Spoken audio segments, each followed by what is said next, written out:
तारीख होती है 14 अप्रैल 2025। आईपीएल में पॉइंट्स टेबल पर एलएसजी 6 में से 4 मैच जीतकर टॉप 4 में काबिज हो जाती है। उसके बाद अगले 7 मैचों में एलएसजी केवल 2 ही मैच जीत पाती है और प्लेऑफ्स की रेस से बाहर हो जाती है। प्लेऑफ से तो वही से पहले वाले मैच के भी पहले वाले मैच में बाहर हो गए थे। तब एक बात सभी ने गौर की होगी कि जब जब निकोलस पूरन चले तब लखनऊ जीती है, लेकिन जब पूरन फ्लॉप हुए हैं तब लखनऊ के लिए जीत मुश्किल होती रही है, चाहे बाकी बैट्समैन चले हों या नहीं। तो ऐसा क्या हुआ एलएसजी के सेकंड हाफ में, ये टीम एकदम से बदली हुई नजर आई। मैनेजमेंट के लेवल पर भी अफरा तफरी मची रही। जानेंगे आज की इस वीडियो में और साथ ही आपको बताएंगे अगले सीजन की वो रणनीति जो लखनऊ ने बीच आईपीएल में ही सोच ली थी। 19 मई 2025 एक ऐसी तारीख जो एलएसजी के फैंस शायद ही कभी भूल पाएंगे। अपने ही होम ग्राउंड इकाना स्टेडियम में एसआरएच के खिलाफ 6 विकेट से हार के बाद उनका सीजन खत्म हो गया, और वो भी इस अंदाज में कि हर कोई सोच में पड़ गया कि आखिर गड़बड़ कहाँ हुई। आखिर एक ऐसी टीम जो हर डिपार्टमेंट में स्ट्रांग दिख रही थी, अगर जीटी वाला मैच छोड़ दें तो एलएसजी अपने लास्ट 6 मैचों में से 5 कैसे हार गई। अब इसका जवाब 1 या 2 पॉइंट्स में नहीं मिलेगा। यह है एक पूरा कच्चा चिट्ठा स्ट्रेटेजिक मिस्टेक्स, इंडिविजुअल फेलियर्स और टीम मैनेजमेंट की कुछ डीप रूटेड प्रॉब्लम्स का।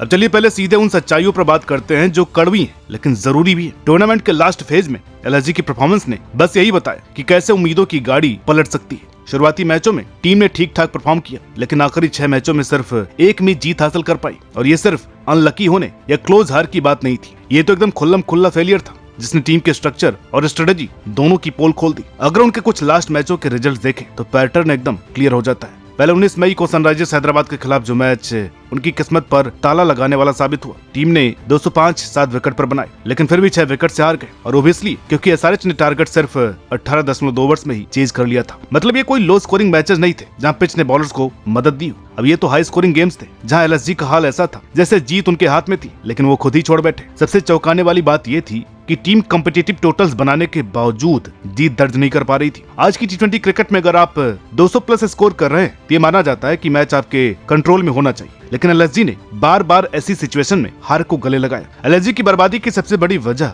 अगर कुछ थी तो वो थी उनकी बॉलिंग यूनिट का पूरी तरह से टूट जाना। खास करके टूर्नामेंट के दूसरे हिस्से में जब एसआरएच के खिलाफ एलिमिनेशन हुआ तब कैप्टन ऋषभ पंत ने एक ऐसी बात कही जो कई लोगों को बस बहाना लगी। उन्होंने कहा, डेफिनेटली ये हमारा बेस्ट सीजन हो सकता था, लेकिन टूर्नामेंट पे आने से पहले ही काफी गैप्स, इंजरीज थी। हमने टीम के तौर पर डिसाइड किया कि उन बातों को बाहर नहीं लाना चाहिए, लेकिन अंदर से वो गैप्स भरना हमारे लिए मुश्किल हो गया। अब बात यह कि क्रिटिक्स और एक्सपर्ट्स ने इस स्टेटमेंट को पूरी तरह से एक्सेप्ट नहीं किया। इंजरीज तो एक फैक्टर थी, लेकिन रियल प्रॉब्लम थी टीम का बॉलिंग डिपार्टमेंट, जिसमें बैकअप की भारी कमी थी, और इसकी जड़ उस ऑक्शन स्ट्रेटेजी में थी जहां एलएसजी ने बॉलिंग रिसोर्सेज को लेकर लंबी प्लानिंग नहीं की। जब आपके मेन बॉलर्स या तो आउट ऑफ फॉर्म में हो या इंजर्ड हो तो आपको मजबूत बैकअप चाहिए होता है, और एलएसजी के पास वो थे ही नहीं। नंबर्स ये बात और भी पुख्ता करते हैं। एसआरएच के खिलाफ वाले मैच में जहां वेश खान, आकाशदीप और रवि बिश्नोई जैसे बॉलर्स थे, वहां भी वो अपोजिशन को 18.2 ओवर्स में 206 रन बनाने से नहीं रोक पाए, और एक बार की बात नहीं थी। पूरे लूजिंग स्ट्रीक के दौरान एलएसजी बार बार इस बात में फेल हुई कि अपोजिशन बैटर्स को क्रूशियल फेज में रोक पाए। जब एलएसजी ने ऋषभ पंत को कप्तान बनाया था तो फैंस में एक अलग ही लेवल का एक्साइटमेंट था। सबको लगा कि यंग, एग्रेसिव और फियरलेस क्रिकेटर कुछ अलग करके दिखाएगा, जैसा वो पहले कई बार टीम इंडिया के लिए कर चुका है। और अभी लोग बोलते हैं Mumbai, Chennai most successful. Mark my words, 10 साल बाद बोलेंगे माही, रोहित, ऋषभ।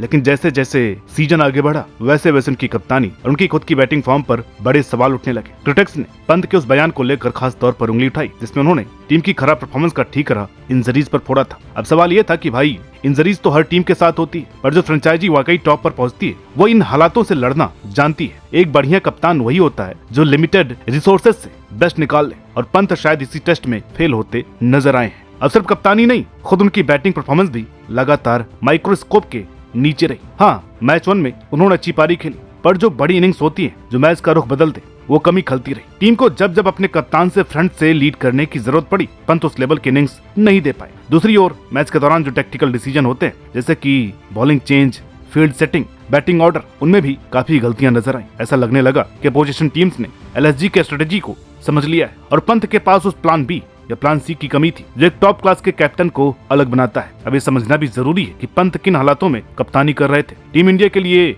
एक उभरते सितारे, फैंस और मीडिया की नजरें हर मूव पर थी, तो फ्रेंचाइजी को भी उम्मीद थी कि वो एलएसजी को प्लेऑफ तक ले जाएंगे। और जब वो उम्मीदें पूरी नहीं हुई तो आलोचना भी बहुत तीखी हुई और कई बार तो थोड़ा ज्यादा ही। लेकिन प्रोफेशनल क्रिकेट में टॉप लेवल की कप्तानी का मतलब यही है, प्रेशर के बावजूद रिजल्ट चाहिए। और जो कप्तान सक्सेसफुल होते हैं वो अपनी टीम को बाहर की दुनिया से सट करके खेल पर फोकस करना सिखाते हैं। पंत इस मामले में शायद थोड़ा पीछे रह गए और ये एलएसजी की हार में एक बड़ा कारण बन गया। अगले सीजन के लिए शायद ऋषभ पंत ने अपनी गलतियों से सीखकर अभी से तैयारी शुरू कर दी होगी।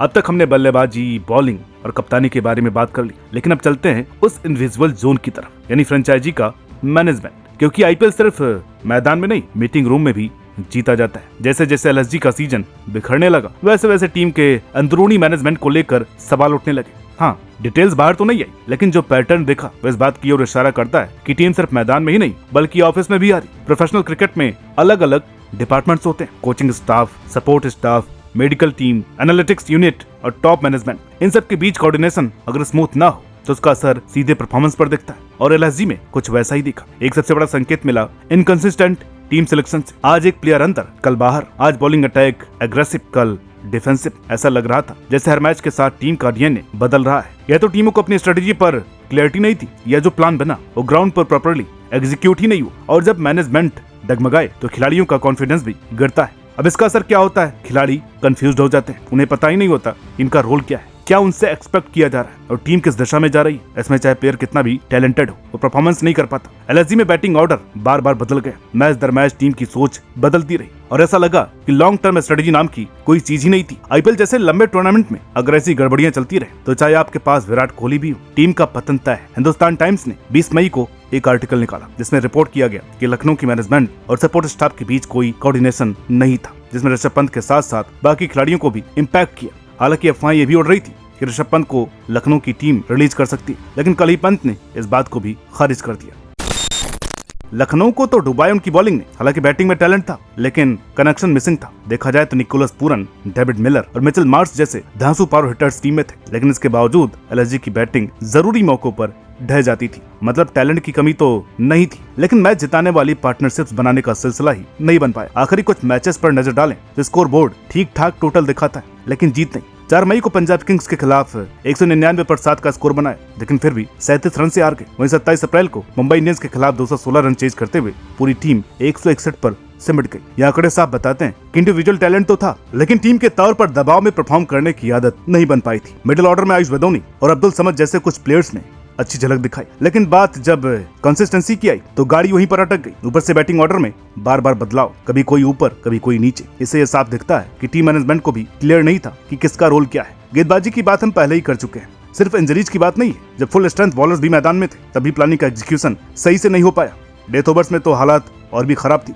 विपक्षी टीमें आसानी से 15+ रन हर ओवर में ठोक जाती थी। मिडिल ओवर्स में विकेट लेने वाला कोई पक्का ऑप्शन न होना एलएसजी के लिए बड़ा सरदर्द रहा। टी20 क्रिकेट में तो जरूरी होता है बीच में विकेट गिरे ताकि टीम का मोमेंटम टूटे, लेकिन एलएसजी के बॉलर्स ने कई बार बैटर को सेट होने दिया और फिर वो जमकर रन बना गए। स्पिन जो इंडिया की जान होती है, ये इनकी कमजोरी बन गई। एलएसजी के पास रवि बिश्नोई और दिग्विजय जैसे टैलेंटेड स्पिनर थे। बिश्नोई पिछले सीजन में अच्छा कर चुके थे, लेकिन इस बार कंट्रोल भी कम था और विकेट्स भी नहीं मिल रहे थे। इससे सामने वाली टीम को खुलकर खेलने का मौका मिल जाता था और टी20 में इतना स्पेस मिलते ही गेम पलट जाता है। तो अब आगे क्या होगा? एलएसजी का 2025 आईपीएल सीजन एक ऐसी कहानी बन गया है जो आज क्रिकेट मैनेजमेंट की पेचीदगियों को बखूबी दिखाता है। टैलेंटेड प्लेयर्स थे, मोटिवेटेड ओनर्स थे और दिल से चाहने वाले फैंस भी थे, लेकिन जब सबसे ज्यादा जरूरत थी तब टीम वो टैलेंट परफॉर्मेंस में नहीं बदल पाई। लेकिन स्पोर्ट्स में सिर्फ हार नहीं होती, वो एक सीख होती है और एलएसजी की गिरावट चाहे जितने भी तकलीफ दे रही हो, साफ साफ बता गई कि आगे क्या क्या सुधारने की जरूरत है। उनके पास पैसे की कमी नहीं, सपोर्ट की भी कोई किल्लत नहीं है, जरूरत है बस उस फोकस और समझ की जिससे टीम फिर से खड़ी हो सके। अब आने वाले कुछ महीने एलएसजी के लिए बेहद अहम होंगे। उन्हें खुद से यह सवाल पूछना होगा कि क्या हमारी सोच सही थी, क्या हम अपने टैलेंट को सही से दिशा दे पाए, और अगर जवाब नहीं है तो फिर उसी से सीखकर अगले सीजन की तैयारी करनी होगी। उम्मीद करते हैं कि एलएसजी का अगला सीजन अच्छा जाए। मिलते हैं आपसे अगली वीडियो में, तब तक के लिए नमस्कार।